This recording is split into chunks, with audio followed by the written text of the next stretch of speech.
participanților la această competiție și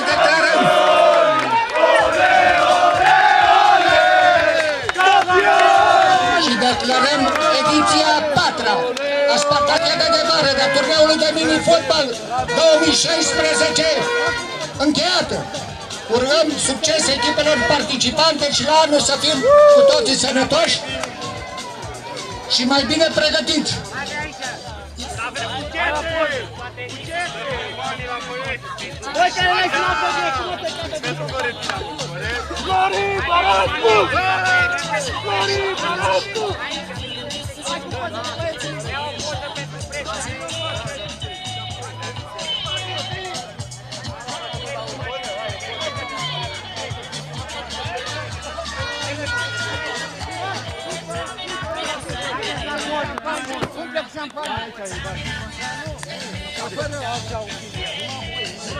Hai, apare!